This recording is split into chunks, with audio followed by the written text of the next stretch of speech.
Hello, welcome to Bob's Dungeon. My name is Bob, and I'll be your host. I started my role-playing hobby in the late 1980s with basic Dungeons & Dragons, and since then I've both played in and run many different games. These days I don't get to play as much as I'd like, so I started this channel so I could at least talk about the hobby I love. I figure to start things off, I'll talk about the granddaddy of all games, Advanced Dungeons & Dragons 1st Edition. I'm going to break this up into two videos. In this, the first video, I'm going to talk about the Player's Handbook.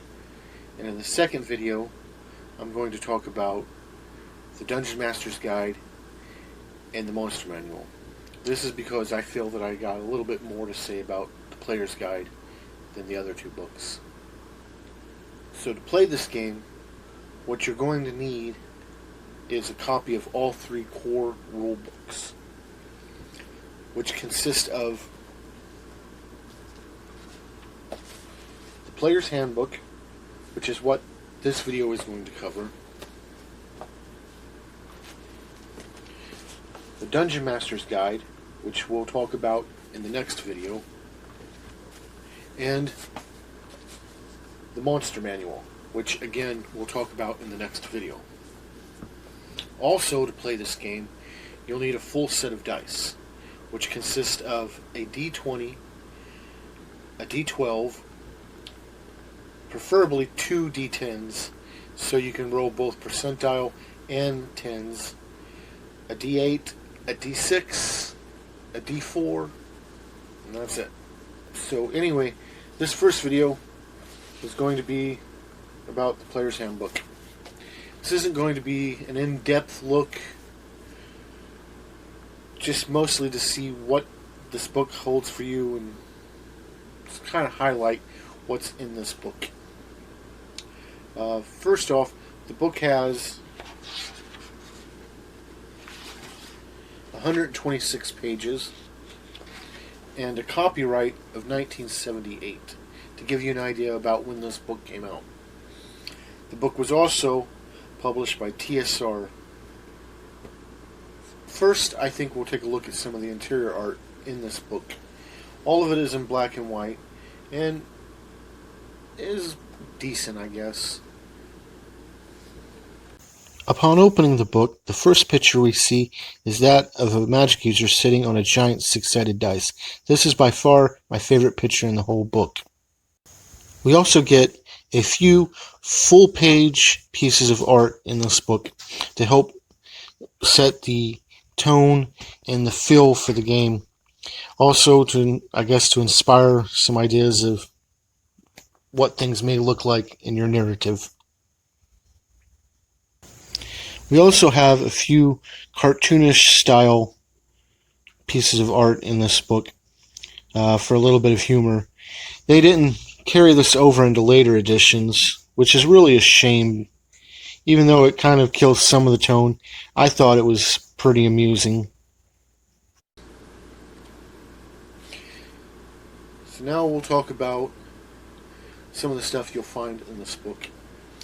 This book contains everything you'll need to both create and maintain a character for however long your game master runs his campaign.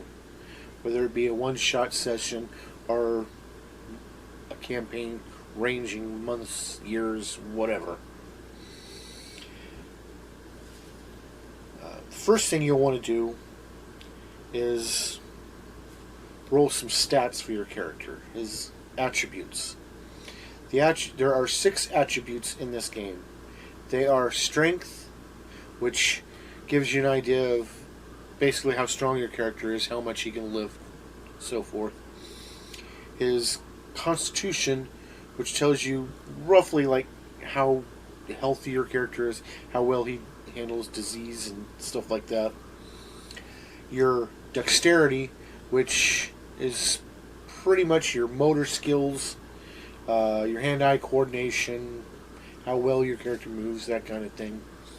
Your intelligence, which tells you basically how smart your character is, his IQ, like that. Then you have your wisdom, which tells you how insightful your character is, how wise he is.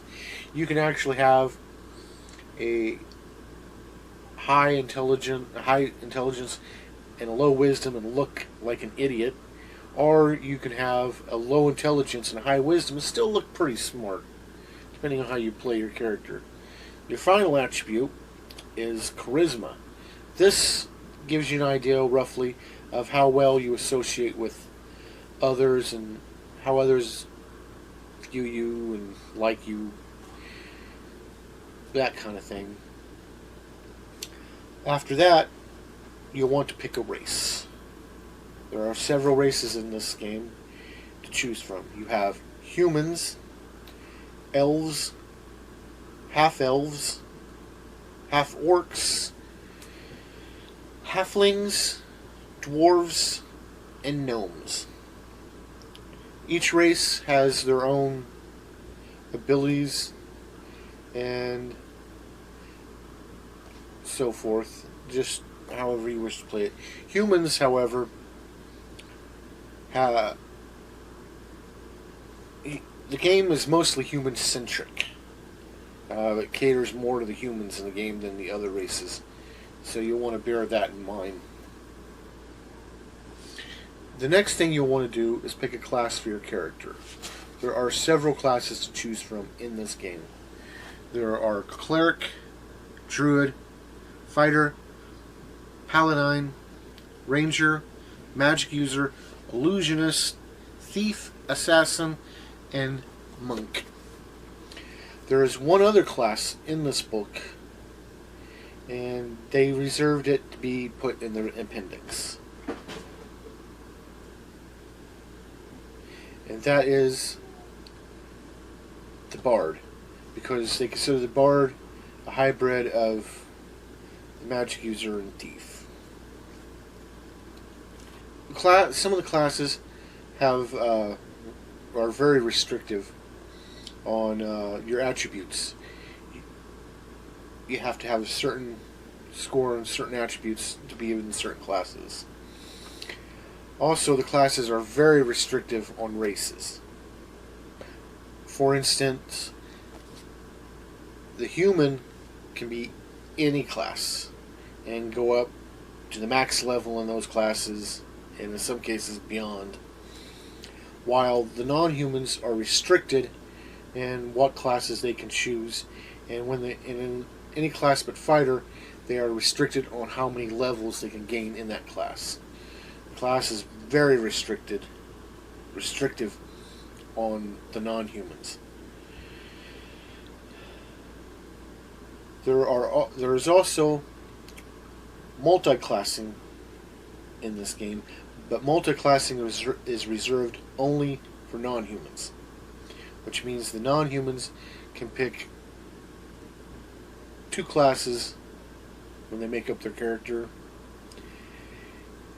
and as they gain experience, they can put it in one class or the other to raise levels in that class.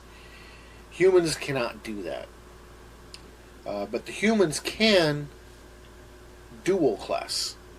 Dual classing is not as good as multi-classing. What it means is you can advance in levels in one class, the class you pick at character creation, and if you get bored with it or decide you no longer wish to be that kind of character, you can pick another class to advance in. And at that point, you do not advance anymore in the original class. And it kind of is weird, because if you start using your abilities from the other class, you could actually stop advancing in the new class. It works really weird, and it's just strange. After your class, you want to pick an alignment. There are 3 core alignments, each of which are broken up into 3 smaller bits, giving you 9 full alignments. The alignments are chaotic, neutral, and lawful, each of which are broken up further into good, neutral, and evil. Some classes are restrictive on what alignments you can be. You'll just have to look under the character descriptions. After character creation in this book, you have a chapter on equipment, which you can use to arm your character with different weapons, equipment, armor, whatever you feel your character will need to adventure out in the world. After that, we have a very large chapter on spells. It's pretty good for your magic users. Lots of stuff in there, and it takes up a very big chunk of this book. Soon after that, you also have the appendix, and in the appendix, as mentioned before, you have the Bard class if your game master wishes to use that class in his game. You'll also find psionics if your game master wants to allow psionics in his game. And there's a few other knick-knack things in the appendix for you. But that's really about it in the book. Like I said, it gives you everything you need to build and maintain a character throughout your D&D career, or your character's career. And that's really all I have to say right now about the Player's Handbook for 1st edition D&D. The next video, we'll look at the other 2 books for this edition, the other 2 core books. Hope to see you then. Bye.